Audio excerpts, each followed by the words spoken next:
Welcome back to Just Recaps. Today, I am going to explain the movie titled Smile. Dr. Rose Cotter, a therapist who experienced trauma after seeing her mother commit suicide when she was 10 years old, sees graduate student Laura Weaver in an urgent appointment after being checked into Mount Pleasant Hospital. Laura frantically claims she is being haunted by a malevolent presence whose curse has consumed her life and no one but her can see. Laura had just witnessed her professor Gabriel Munoz bludgeon himself with a hammer. Laura insists that the entity has the ability to manifest as other people while wearing an eerie smile, despite Rose's diagnosis that she is experiencing hallucinations. Laura suddenly freaks out, saying she's going to die, then starts smiling menacingly before slicing open her neck in front of Rose with a shard of a broken vase. It turns out that Rose's ex-boyfriend Joel is one of the detectives who questions her about Laura's death. With a haunting smile, Rose tells Laura what she was told about allegedly being cursed by an evil presence while still reeling from what she had seen. Rose starts to notice Laura grinning at her everywhere. Rose is motivated by the visions to research Gabriel Munoz's suicide, and she discovers that Gabriel had a strange smile on his face just before he died. Carl Rankin, a patient of Rose's who was once hospitalized for a manic episode, is checked on. Rose calls security after Carl threatens her with a sinister smile and starts to terrorize her. Carl is restrained by orderlies, but it turns out Rose had only imagined Carl acting violently. Rose's supervisor Dr. Morgan Desai gives her a week off because he thinks that Rose may have experienced a mental breakdown as a result of Laura's shocking death. Rose is at home alone when the security alarm sounds after another unsettling Laura vision. A security service operator appears to call Rose and leave a mocking message. Shortly after, Rose receives a call from the real operator. When Rose's fiancé Trevor gets home, she discovers that her cat is missing. Rose is reviewing the audio from her session with Laura when she gets spooked again and needs Trevor to calm her down. Rose sees Dr. Madeline Northcott, her former therapist, out of concern for her own mental health. Madeline interprets Rose's explanation that she is experiencing hallucinations as a result of her long-standing guilt over her mother's deliberate overdose.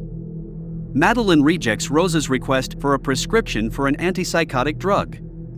Rose and Trevor go to Rose's sister Holly's home for Jackson's birthday celebration. Jackson is Rose's nephew and is 7 years old. Jackson finds Rose's dead cat packaged inside his gift when he opens it, horrifying the other guests. Rose trips and falls through a glass table after another terrifying vision of Laura, vehemently denying that she is to blame. Rose tries to tell Trevor about the alleged curse that afflicted Laura apparently being passed on to her as her sanity begins to crumble. Trevor dismissively accuses Rose of killing their cat and having a mental illness like her mother. Victoria, the widow of Gabriel Munoz, receives Rose. Victoria displays grisly drawings that Gabriel made of an evil force that he said was attempting to enter him to Rose. Additionally, Rose finds out that Gabriel was traumatized by the passing of his brother 20 years ago, and that he only started ranting about the curse after witnessing a woman commit suicide at a conference. When Rose insists that Gabriel was telling the truth about his curse, Victoria evicts her after she requests the name of the woman.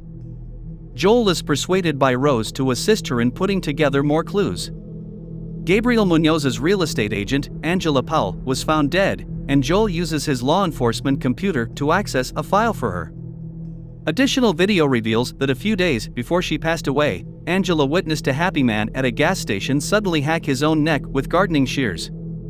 When Rose gets home, she discovers that Trevor had requested an intervention from Madeline due to Rose's troubling mental state. Rose storms out to deliver copies of Joel's files to her sister Holly, feeling betrayed. When Rose tries to tell Holly about the curse, the sisters fight over how Rose is acting like their controlling mother. Joel calls Rose to let her know that further investigation has turned up a string of 20 cases that are similar and involve witnesses to 19 suicides. Robert Talley, an accountant, was an exception who saw his business partner commit suicide. But 4 days later, Robert murdered a stranger instead of killing himself. The pattern continued for another week until the suicide of the witness to Robert's actions. Joel visits Robert Talley's prison visitation with Rose. Rose confides in an unconvinced Joel during the drive that she believes the entity possess victims before they commit suicide and that she is concerned her time with the curse is running out. At the jail, Robert tells Rose in confidence that the only way to free herself from the curse is to murder another person, but there must be a witness because the entity requires trauma to survive.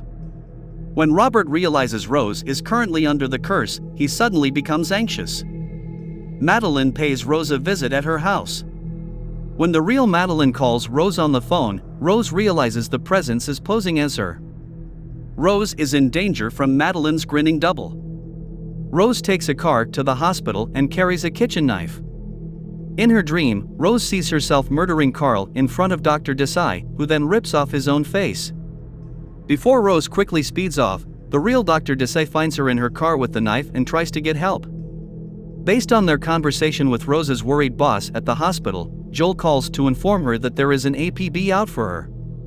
Rose cryptically explains that she will confront the entity and that she prefers to do it by herself so that no witnesses will also bear the curse. Rose takes a car to her mother's abandoned childhood home. Rose encounters a vision of her mother inside, who accuses her of allowing her to die by failing to seek medical assistance when she discovered her overdosing. Rose claims that her mother is a monster who abuses people. A lean creature then emerges from the vision to attack Rose. Rose uses an oil lantern to ignite the creature. Rose then makes her way outside as the house starts to burn. Joel receives a visit from Rose to express her regret for involving him in this situation and for not being emotionally present while they were dating. Joel's eerie smile makes Rose realize she is still cursed. Rose runs outside only to find that her childhood home is still intact. At the abandoned home, the real Joel shows up. Rose locks Joel outside to keep him safe as the monster rips open her mouth.